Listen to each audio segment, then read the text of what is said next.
Hey, welcome back to RevMatchTV, guys. I am in a 2015 BRZ. This one is also prepared by CounterSpace Garage. This is prepared for Global Time Attack as well. So this is a little bit less of a street compromise, and the bias is more towards track. This car has stock power. The one that I just drove has a little bit extra horsepower. This car has got an OSGiken diff. It's got a full JRZ R-Zone CounterSpace spec suspension. It's 8K in the front, 10K in the back. I'm going to put all the specs below for this car and the other car. If you want to watch the other video, and just kind of put a link up on the card here and down below as well too. Despite being set up for Global Time Attack, this car seems very, very drivable. It's not overly harsh. I've driven a lot of race cars or race prepared cars that are incredibly stiff. This is firm, but it's not you know, knocking my teeth out or anything. My kidneys feel fine. It's amazing that you can get so much grip and so much performance out of a car that costs about $25,000 from the factory. It's amazing what you can do nowadays. This car has got a little bit of a floaty feel to it, despite the firm springs. It's got JRZs in it, as I mentioned. So there's a little bit of float, which is probably what gives it that lack of extreme stiffness that I've experienced in, you know, in some cars that are set up for the track. There's obviously pretty good compliance in here as well.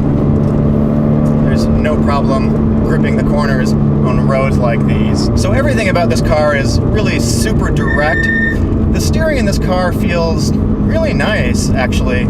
It's got a little bit of weight to it, which is, there's something different about this steering, I think, than OEM. Maybe not, but it's definitely got some nice weight to it. It's got really, really good feel. But let me tell you the philosophy behind CounterSpace Garage. And by the way, these are not exactly sponsored videos. I'm not paid to do these videos for them. But CounterSpace, I've known these guys for a long time. And let me tell you what I like about these guys. Everything that they sell, they test on a racetrack and they test on the street. They test everything so that they are maximizing the performance out of a part and making sure that it does what it's supposed to do. Of course, everything works together as a package. And so once you start modding one thing, you typically want to do a couple other things too to bring everything back up to a balanced place. So, I mean, I like to start with brakes. This car has got fantastic brakes. Obviously, this is set up as a track car. The suspension is track-oriented suspension. It's a little bit floaty here, but I don't mean that in a bad sense. I mean that it's absorbing imperfections in the road surface really nicely. It's definitely not too stiff at all. I could definitely daily this car without any problem at all. Oh yes. Oh, this car wants to rotate. Oh my gosh. I can feel the back end is doing things that I like, and that is it wants to come out and go sideways a little bit. It's starting to drizzle, so we're not going to do that. But yeah, this car likes to turn. This car wants to rotate pretty nicely. The formula is the same classic formula that the Mazda Miata has been a proponent of for a long, long, long time. Lightweight, low power. This car weighs about 2,800 pounds. It's got about 200 horsepower, 150 pounds-feet of torque, not a whole lot. But what it lacks in those departments, it absolutely makes up for in handling and grip. And this car just sticks and sticks and sticks. I can't say anything bad about it.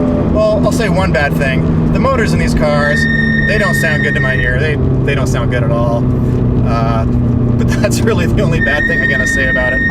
We could talk about the interior. This isn't really about the interior. It's a $25,000 car base. You're not getting the world's most fabulous interior. You're not getting leather. That's not what this is about. This is about handling and having a lot of fun and going around a track on a track day and driving this car in the street. Yeah, would I buy this car? Absolutely. I love it. I think it's awesome. I think CounterSpace has done great things with this car. And if you guys like this kind of video, if you want to see more reviews, just hit that subscribe button over there. I'm going to do a back-to-back comparison between this car and the white car that I just drove. So that's going to be in a link over there. And I'll see you guys in the next video. And remember, keep the pedal down. Boom!